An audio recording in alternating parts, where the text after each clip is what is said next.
There's nothing wrong with starting with a flattering comparison. I'm George.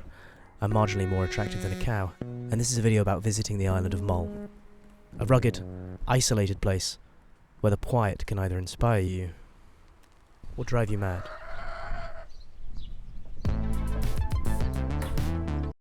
I've always had a tenuous link to Scotland growing up in the north of England, but driving the 5 hours to the ferry terminal in Oban was the first real sight of Scotland I'd seen. Let's face the elephant in the room. I'm 27 and I still can't drive, so I'm passenger princess for the remainder of this camping trip with my parents, the first since childhood. But what do I expect from this trip to a beautiful, historic, remote island? Well, patience might be a start. The ferry was running 2 hours behind schedule and I was peckish after a long trip, so I left the car to hunt a gather. I returned to the van like a proud cat with a dead mouse. You're only supposed to eat oysters when there's an R in London. Is that what they say? Yeah. What month is it? Droon.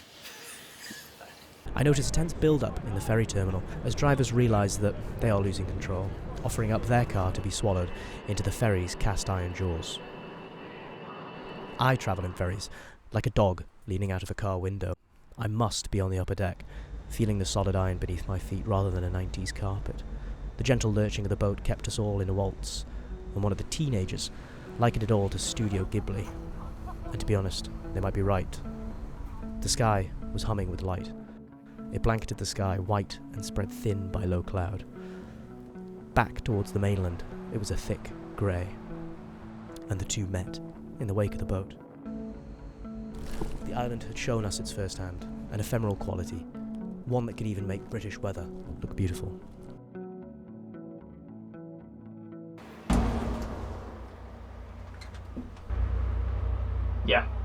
Yeah, I'm at a small town that meets you as you arrive in the Isle of Man. Craignia. It's haunted by, the drone of this ferry safety warning. Plays intermittently throughout the day like an ice cream truck. The town's just basically a quiet car park, grey from overhead clouds. Feels like the town just waits.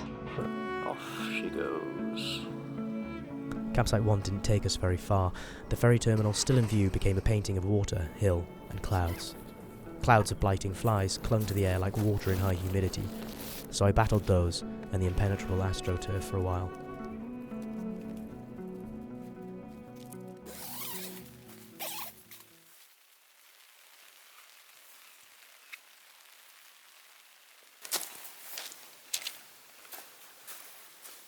Fuck this. I'm being eaten alive.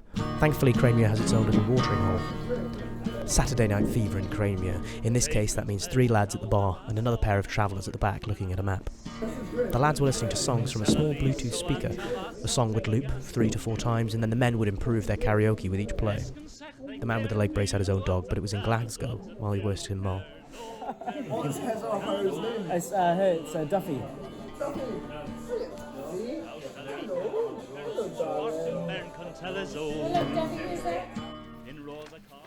Ah, I never sleep well after a few pints.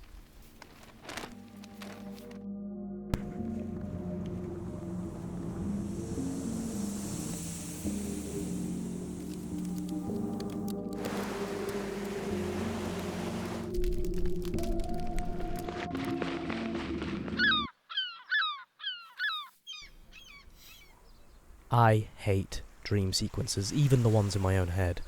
We planned a short walk to shake off whatever the island was trying to say. The dream lingered as we walked, though. A man in a suit walked out of town with nothing on his person. A boy had been taken and hung from a tree above a stream. And a timber fire, a dark comb of trunks like shadows of bodies, watched from the side. A cargo ship on the Sound of Mull, miles away, stopped Duffy in her tracks. An omen we should leave? Or just a boat taking smoked fish to Norway? Or timber to Greenland? Or Prince Harry autobiographies to the Arctic Circle?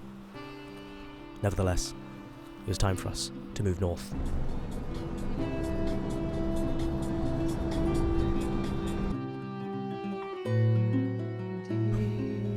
The grey had taken a hold on me. It's weird how a body of water, sounding so romantic, could be so unnerving.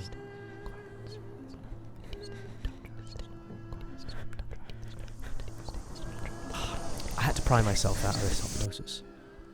The place feels like an open world game from the 2010s, back when, you know, the maps would take 10 hours to walk across, but only have 3 interesting points. One of them would be something like, I don't know, obvious, like a shipwreck.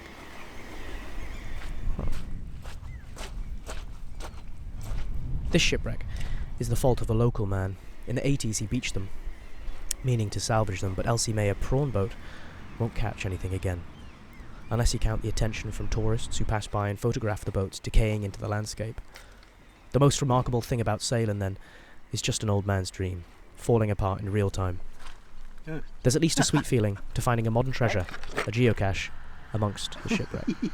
Tupperware has never been so good. I'm down on the old pier of Salem right now, which isn't in too good shape. I wonder if they make it from the timber in the farm near Cranmere. But it turns out that most of the timber leaves the island. But how? 50,000 tons of timber leave this island every year. And we'd see this lorry fetching wood from all over the island to stack on the pier. 40 tons at a time. 4 times a day. Then, suddenly, they all disappear, and he starts over again. A wooden Sisyphus.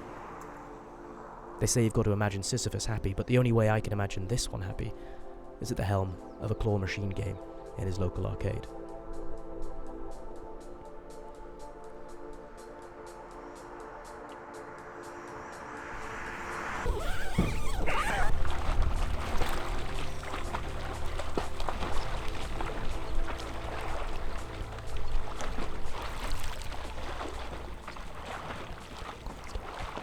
I remembered those lads in the pub. They were talking about the Euros.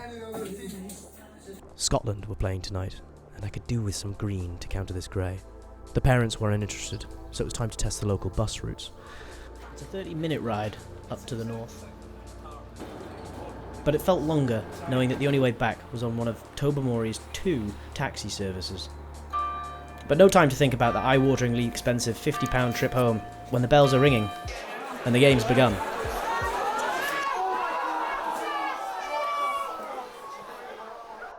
The situation immediately became tense, and as an Englishman, I didn't want to be seen as rubbing it in. The people who come up here, a lot of the tourists. Thankfully, they seemed to be kind to a man babbling 4 pints deep and tactically leaning into his Geordie accent. I remember the alcohol, I remember the laughs, and then a silent bay.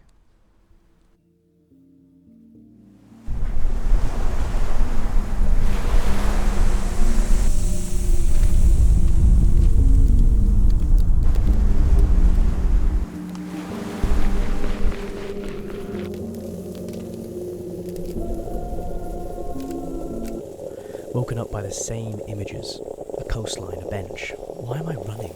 No one else is in a hurry on this island. The Sound of Hull is getting under my skin. Maybe the Atlantic will be a calming presence. Let's get out.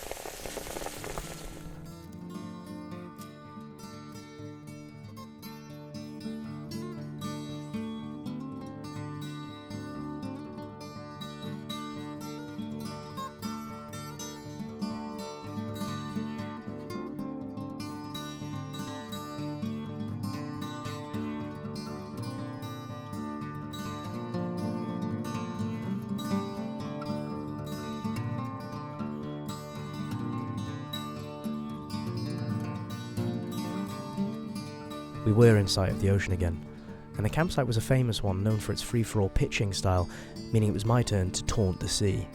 I'd set my tent right on the edge of the tide line, but we were destined further still.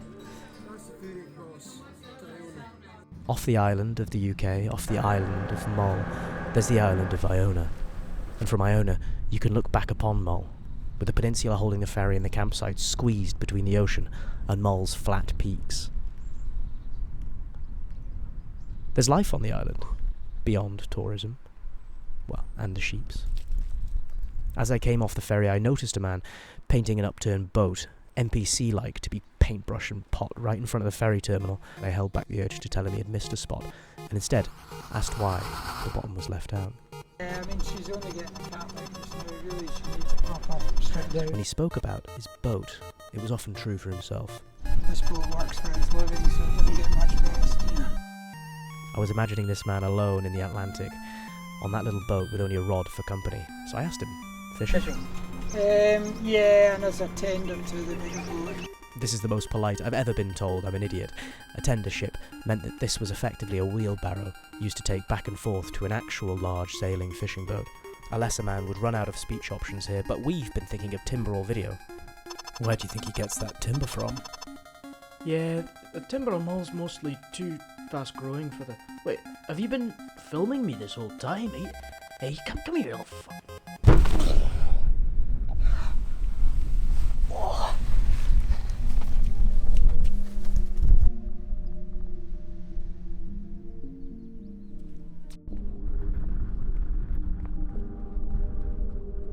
I guess most of this trip, I watched the ocean, waiting for something to happen. I'd sit and then jump up, chasing another view. But Mull doesn't surprise you at every turn. You're on an island, on an island, on an island. You'll always eventually come full circle. Mull asks you to slow down, to match the locals' patience. But when I tried to be still, I couldn't shake the feeling that the island was always stiller.